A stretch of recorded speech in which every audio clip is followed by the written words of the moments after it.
நண்பர்களுக்கு என் இனிய வணக்கம். ஸ்விங் ட்ரேடிங்னா என்னென்னு பார்ப்போம். ஸ்விங் ட்ரேடிங் ஸ்டாக் எப்படி செலக்ட் பண்ணுறதுன்னு 2 வீடியோ போட்டிருக்கேன். அதோட லிங்கை டிஸ்கிரிப்ஷனில் கொடுத்துருக்கேன். பார்க்காதவங்க பாருங்கள். ஒரு சின்ன வீடியோ தான். சேனலை சப்ஸ்கிரைப் பண்ணுங்கள், லைக் பண்ணுங்கள். உங்களுடைய லைக்கும் சப்ஸ்கிரைப் தான் எனக்கு மோட்டிவேட் ஆகிருக்கும். இது ஒரு சின்ன வீடியோ தான், ஸ்கிப் பண்ணாமல் பாருங்கள். வாங்க வீடியோக்கு போகலாம்.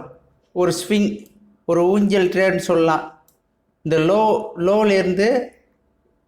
லோலேருந்து ஸ்டாக் ரிவர்ஸ் ஆகும்போது இந்த இடத்துல என்ட்ரி ஆகி இங்கே எக்ஸிட் ஆகிடணும். அவ்வளோதான் ஸ்விங் ட்ரேடிங். எக்ஸாம்பிள் ஒரு ஸ்டாக்கில் காட்டுறேன். எக்ஸாம்பிள் இந்தியா சிமெண்ட் ஸ்டாக் எடுத்திருக்கேன். இந்த ஸ்டாக் மல்டிபிள் டைம் இந்த இடத்துல சப்போர்ட் எடுத்திருக்கு.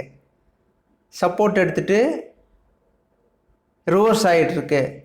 இந்த ஸ்டாக்கு லோவிலே நம்ம பிடிக்க முடியாது. இந்த ஸ்டாக் ரிவர்ஸ் ஆன பிறகு தான் நமக்கு இந்த ஸ்டாக்கு ரிவர்ஸ் ஆகி மேலே ஏறுதுன்னு தெரியும்.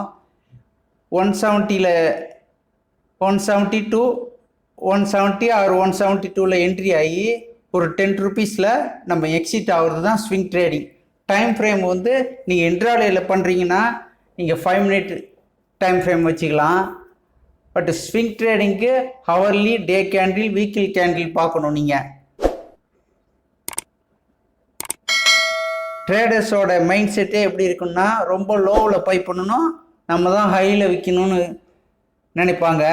பட் அது மாதிரி முடியாது.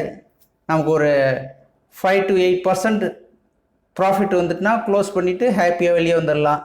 ஒரு லோவில் பை பண்ணி ஒரு ஹையில் விற்கிறது தான் ஸ்விங் ட்ரேடிங். வீடியோ பிடிச்சிருந்தால் லைக் பண்ணுங்கள், சேனலை சப்ஸ்கிரைப் பண்ணிடுங்க, உங்கள் ஃப்ரெண்ட்ஸுகளுக்கு ஷேர் பண்ணுங்கள். தேங்க்யூ ஃபார் வாட்சிங்.